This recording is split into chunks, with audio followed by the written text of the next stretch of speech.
But I'm just living my life day by day, doing what I feel and what the Spirit calls upon me to do. But it also opens up this dialogue that you're not apologizing, because everybody else, when they make a statement like that, they end up apologizing because they're so worried about what people say on social media. You know what? I don't want to talk about this. But then I was told not to. By Ijeoma Ulo, published in The Guardian, the bastion of liberally applied illiberalism. The header goes, "There are good reasons to be concerned about very full comments that Kanye has been making. But you, a concerned non-black person, may be wondering how to join the discussion.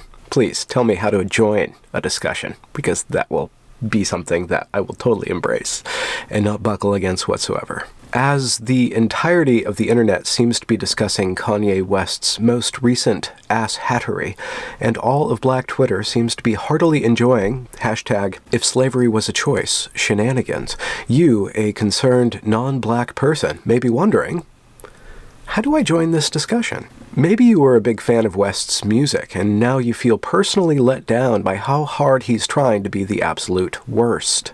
Maybe you've read a book or two in your life, or have a shred of empathy, or are not completely drowning in anti-blackness, or due to being a human being, walking around in the world, you are able to guess that 99.9% of humans do not like being dragged across the world in chains. Okay, so this is the first metaphor of containment, is the chain. Bought and sold, another metaphor for containment. Tortured their entire lives, so after you're contained, then you're abused. Forced to work for free, exploited. Starved, raped, and murdered, and have realized that black people were most likely not slaves by choice. Now, this is what Kanye said. When you hear about slavery for 400 years, that sounds like a choice. Like, you was there for 400 years and it's all of y'all? You know, like, it's like we're mentally in prison. I like the word prison because slavery goes too direct to the idea of blacks. It's like slavery, Holocaust Jews, slavery is blacks. So prison is something that unites us as one race, blacks and whites being one race. That we're the human race. Can I go back to something you just said? Because I don't want to let it pass. You said that slavery was around for 400 years. At a point, it becomes a choice? Yeah, right now we're choosing to be enslaved. We're like, okay, so Ebro, I FaceTime him, and I'm there with Candace, right? And Ebro starts bringing up his version of facts, right? And Candace has facts. She's researched, right? Candace Owens has facts. She's researched. And then Candace just pulls out her Jedi lightsaber and just, chops Ebro's head off with facts. Then Ebro FaceTimes me the next day, and he's talking about the scoop and poop. He wants to talk about music now. I said, yo, you gonna have Candace on your show? He's like, nah, I'm not. She's mean. So you're gonna stifle her voice, Ebro. You're choosing to enslave people's minds. You're choosing to not let the truth be free. Never particularly cared for Kanye. I always felt he was an egotistical maniac, and that sells because that evokes the egos in others, and the ego game is fraught with difficulty and surface. And if you glance back at my last month of YouTube, you'll see me playing with my ego a little bit too much, and I've had to review that and ground myself in something more steady than the ego, which goes to say the surface. Kanye's very much surface, Kardashians very much surface. And the thing about the surface is that you get a lot of splash, right? You're playing a lot of splash. So when somebody who plays with the splash goes and makes another splash, you always wonder, well, does he actually mean what he says?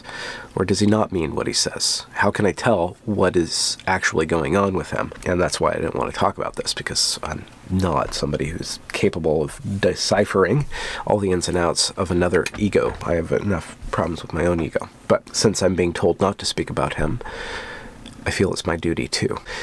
These are all very good reasons to be concerned about the very full shit that West has been saying. But there's one catch. You aren't black, and West is. What if you say the wrong thing? What if you jump into a black Twitter thread and you think you are dancing on beat, but then you open your eyes and stop snapping, and snapping, and realize that everybody is staring at you confused and What if you really say the wrong thing and get called a racist? Well, guess what? By opening my mouth, I'm already a racist, so it doesn't matter. You guys have disabused that term of any meaning already. If you find yourself feeling like you should say something about West, but you aren't sure how to do so responsibly, kind of like drinking a cocktail, here are some helpful tips on how to stay in your lane. You know, lane can rhyme with chain. It kind of does. I wonder if 99.9% of people like to be told to stay in their lane by somebody else who is rigorously not staying in their lane by going out of their way to stop you from entering their lane. This is like brake checking for thought. First off, why do we need lanes? I hear some of you right now, quote, "Isn't it all of our duty to call out absolutely everything?"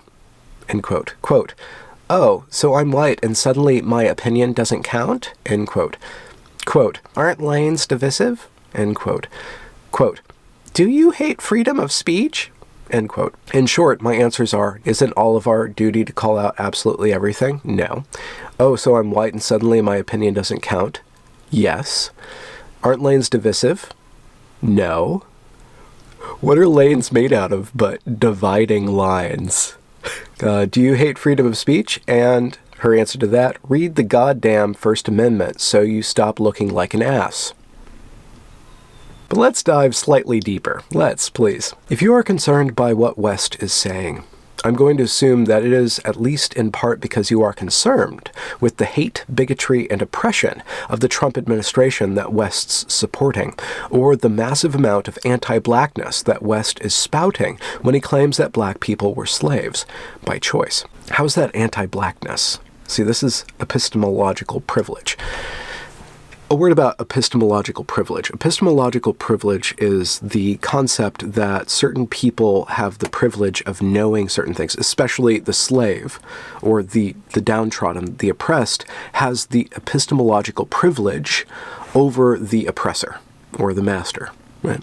So the slave knows more than the master ever could, because the slave knows the master as well as the slavery. The note that I want to make is that privilege is always wrong unless it's attributed to the downtrodden group. And this is the entire rhetorical strategy of the left. Okay, of the progressive movement, or whatever they're called. Their entire rhetorical strategy, and I've said this before, I believe in the Jordan Peterson video, the Kathy Newman Jordan Peterson video, is that there doesn't need to be any logical consistency between any single one of their moves. Their moves are consistent not by being consistent with one another, but consistent in tearing down their enemy, which is the system of oppression or the master or the dominant group. They can claim to have privilege and stand on that claim of privilege and then use a claim of privilege to tear you down. Basically in the same sentence, they can do that. So, listen, don't speak, believe, obey, don't feel disheartened by the cognitive dissonance, because the cognitive dissonance is all resolved in their winning with their dragon energy and their tiger blood. So West is crazy, right, and out of line because he's siding with Trump. But we're not crazy or out of line, no matter what, because we're against Trump. The far right knows that it can believe whatever abhorrent thing it wants to believe, as long as it acts a certain way. And the left, or the far left, believes it can act any way it wants because it thinks a certain way. So the gun owners can go around, as long as they don't shoot anybody, they can have their guns. But the left can go around smashing storefronts and degrading people and marginalizing everybody in their path because it understands that every maneuver it makes of violence is against not any individual, but against the entire system. It obfuscates the actual moment of discourse for the system. Ugh, I'm going to mess this up. The linguist abstracts the moment of dialogue in order to understand language. It tries to look at language apart from dialogue. It says the act of dialogue is purely arbitrary. It's rooted in a moment. What we want to study is the system, right? And the system overstands existence, where the mere moment of speaking understands existence. So the entire system of critique of the system that these deconstructionalists propose, is to do away with the actual moment of speech, the actual moment of violence, in order to attack the virtual system. But that system is only virtual. It doesn't actually exist. The only thing that actually exists is an individual interacting with another individual, or one group of individuals interacting with another group of individuals. That's reality. Right? So once you step away from reality and start to discuss these systems, you have to be very careful that you don't forget that you're actually rooted in reality. And that's where propriety and actual oughtness ought to exist. Anyways, let's get back to our tips. There are people who will love to see you tear down West, not because what he's saying is absolute trash, but because he's a black man. So because you're a black woman, I can't say that what you're saying is absolute trash, because some people will jump on that and say that what you're saying is absolute trash because you're a black woman. I'm saying it doesn't matter if you're white or black or polka dotted or whatever. When you speak absolute trash, it is my right to call that trash. Whether you're for the side that I agree with or against the side that I agree with. My right? No. The necessity of me calling you out is to ensure that you don't continue to garbage up the entire discourse. So here's tip number 1. Know that we will collect our own.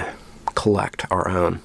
That's what Naima Lowe said about Brett Weinstein's wife, Heather Hang. Could someone collect this white woman's ass? We will collect our own. So ominous, but what does it really mean?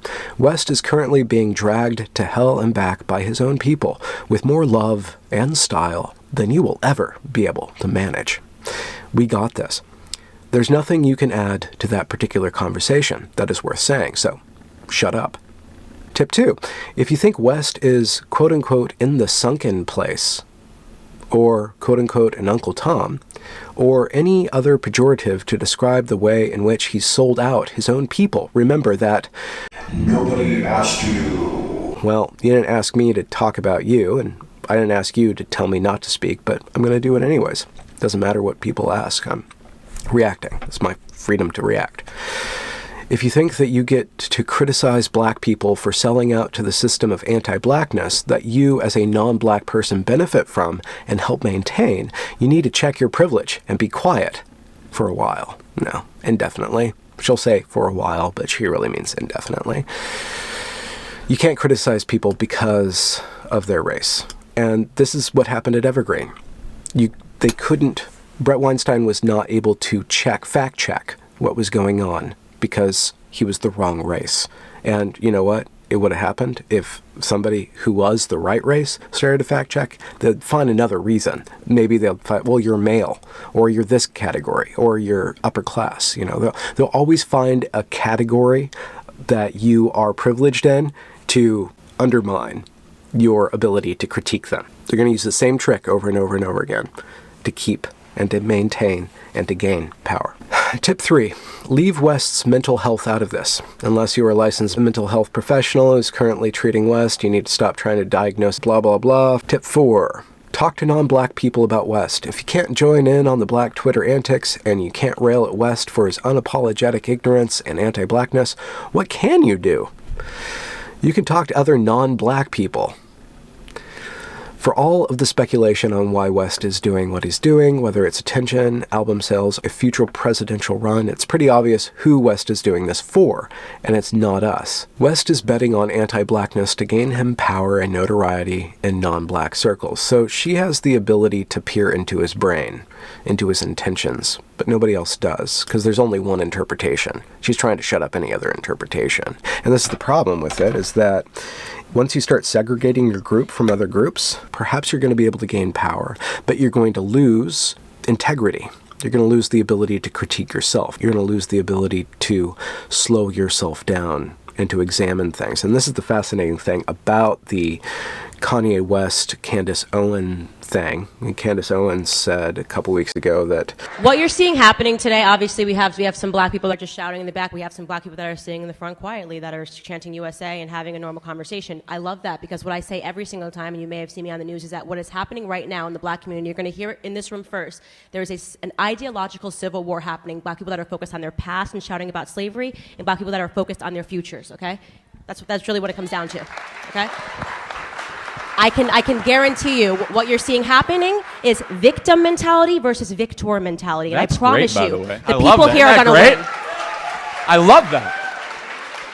And there's no doubt in my mind. I can tell you right now who is going to be better off when we look 20 years, when we look at the faces in this room, who is going to be better off are the girls that are sitting right here and across this room, because they don't have your mentality. Victim mentality is not cool. I don't know why people like being oppressed. It's the weirdest thing I've ever heard. I love oppression. We're oppressed. 400 years of slavery, Jim Crow, which, by the way, none of you guys lived through. Your grandparents did, and it's embarrassing that you utilize their history. You utilize their history, and you come in here with more emotion than they ever had when they were living through it.